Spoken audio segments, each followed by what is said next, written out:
Offer, Walton fridge কিনে পেতে পারেন 20 লক্ষ টাকা, রয়েছে কোটি কোটি টাকার নিশ্চিত উপহার।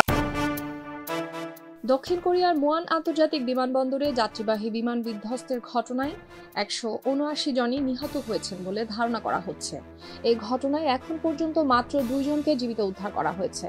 বাকি 85 জনের মৃতদেহ উদ্ধার করা হয়েছে। অন্যান্যদের খোঁজ চলছে।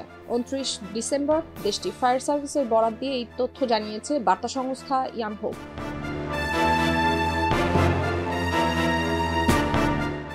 দেশটির দক্ষিণ পশ্চিমাঞ্চলীয় অঞ্চলে অবস্থিত মুয়ান আন্তর্জাতিক বিমানবন্দরের রানওয়ে থেকে ছিটকে গিয়ে পাশের দেয়ালের সাথে সংঘর্ষ হয় বিমানটি। এই সময় বিমানটিতে মোট 175 জন যাত্রী এবং 6 জন ক্রু ছিলেন।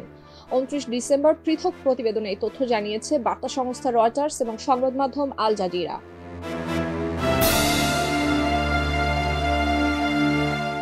রোববার সকালে থাইল্যান্ডের রাজধানী ব্যাংকক থেকে জেজু এয়ারের 7C2216 ফ্লাইটটি 175 জন যাত্রী এবং 6 জন ক্রু নিয়ে দেশের দক্ষিণের মুয়ান আন্তর্জাতিক বিমানবন্দরে অবতরণ করার সময় এই দুর্ঘটনাটি ঘটে বলে দক্ষিণ কোরিয়ার ইয়ানহপ সংবাদ মাধ্যম সংস্থার প্রতিবেদনে বলা হয়েছে। অগ্নি নির্বাপক কর্তৃপক্ষের বরাত দিয়ে ইয়ানহপ আরও জানিয়েছে, দুর্ঘটনায় 47 জন নিহত হয়েছেন, অন্তত 2 জনকে জীবিত পাওয়া গেছে। উদ্ধারকৃত ওই 2 ব্যক্তির একজন যাত্রী এবং অন্য একজন ফ্লাইট অ্যাটেন্ডেন্ট।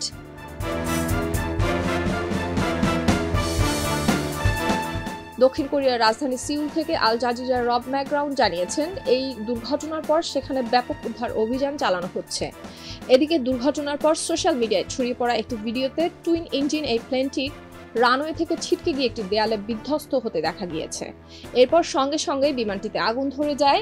এরপর কয়েক সেকেন্ডের মধ্যেই দুর্ঘটনাস্থল থেকে আকাশে বিশাল কালো ধোঁয়ার কুণ্ডলী উঠতে দেখা যায়। দুর্ঘটনার পর ছড়িয়ে পড়া এসব ছবি এবং ভিডিওতে দেখা গেছে প্লেনের কিছু অংশে আগুন লেগে গিয়েছে। সুলতানা দিনা, খবরের কাগজ।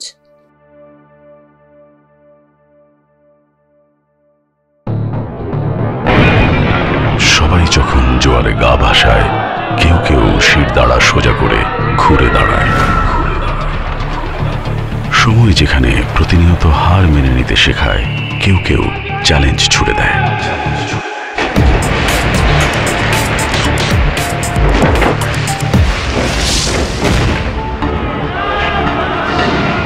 পক্ষপাতের ভিড়ে আজ থেকে কোনো পক্ষ নয়, খবর হবে নিরপেক্ষ।